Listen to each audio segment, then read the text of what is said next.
Infernal Hells. Tonight, I wanted to talk about the process of the magical art of invocation, or calling upon a deity, entity, demon, spirit, source of power for your rituals. If you noticed, people who have subscribed to me on my channel, the videos no longer have comments to them because honestly, I got tired of being disrespected in any form when all I'm doing is sharing my knowledge and my experiences in the occult. And it's just not something that I'm going to tolerate. And that's the one good thing about YouTube is I can just turn off those people like instantly, so I don't have to worry about it anymore. And it's sad that it had to come down to that, but it is what it is. But anyway, back to the process at hand. Invocation is calling upon an entity to empower your ritual, to grant you knowledge, to energize you, to protect you, and things of that nature.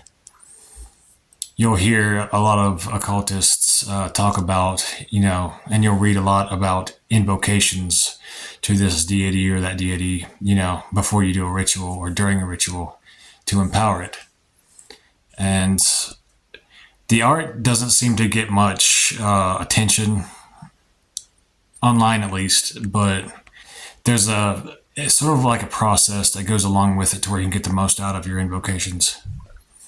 There's like two forms of invocations that are quite common. One is the simple invocation, where you, before you enter your ritual, I guess you'd say after you got your circle cast, you say a simple invocation to your particular god or goddess to assist you in your rite.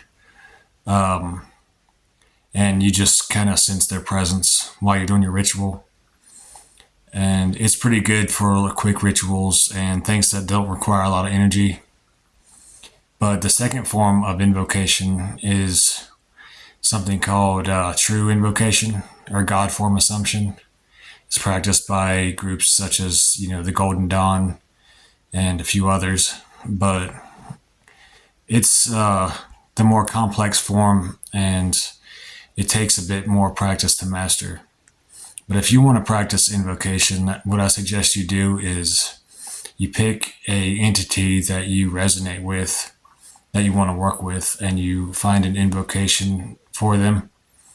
And you set up your altar with things that are associated with the entity. Say if you were going to work with the demon Flarios, he's a demon of fire.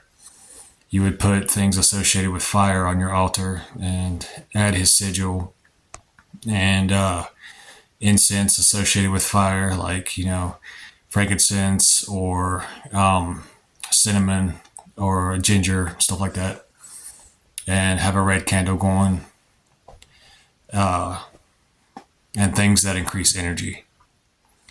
But once you have all your altar stuff set up and you've done a bit of research about that entity, you can then read your invocation and just focus in your mind on the sigil of the entity. You can imagine it glowing, say for Flarios, imagine his sigil glowing red and it catching on fire.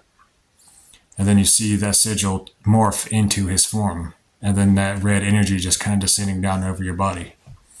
And then you can go on with your ritual as if, you were possessed by him or you channeled his energy, and your ritual should be charged with some of his essence when you go into it. And also you would want to give an offering at the end of the ritual as a thank you to the entity that you're working with, just out of respect. For more intense invocations, such as God form assumption and true invocation, what you'll want to do is you will want to compose your own invocation to the God form.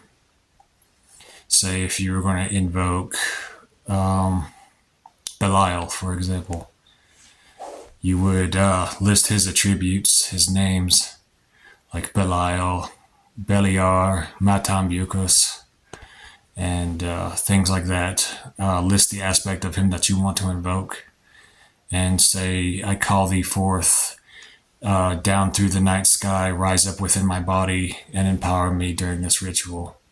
See through my eyes, hear through my ears, and may we be one tonight. While you're reciting your invocation to the being, imagine the energy around you is morphing and shapeshifting into that entity. Like, with the example of Belial, I've always seen him as like a cloaked, hooded being with really dark, demonic features and glowing eyes, and a really, really dark presence. And I would just imagine that enveloping me. And by the end of reading the invocation, I would see myself as him. And then I would just go on with the ritual, with his backed energy, basically. That's how true invocation or God form assumption works. You can do that with any entity that you're working with. And it's very, very powerful. It takes some practice to get used to, like holding the visualization in your mind while you're building it up. But when the entity comes, it's like a bunch of electricity being pulled up through your body and empowering and charging you. And it's definitely an occult practice to devote time and effort into. Also, a cool side effect of invocation is sometimes you'll discover hidden knowledge that you didn't know you had. It's the entity basically imbuing you with that knowledge. Secret words of power, secret rituals that they have that's associated with them. What else? You'll also receive certain visions in your mind sometimes when you're in a deep trance after you do the invocation. All these things you should write down in your journal, especially, in a section that has to do with that entity that you're working with. And that's where the practice of automatic writing comes in, because you can invoke a deity or entity, channel their essence as much as your body can withstand, and then clear your mind, and then let them take over, ask them to write through you. And then you can actually write complete books and grimoires that were channeled from the gods themselves. I believe that's how the prophets of old did it.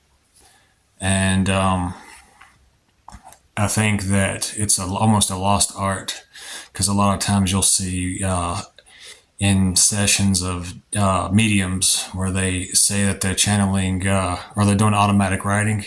It's a lot of scribbles with maybe a word here and there, and it can be taken so much further than a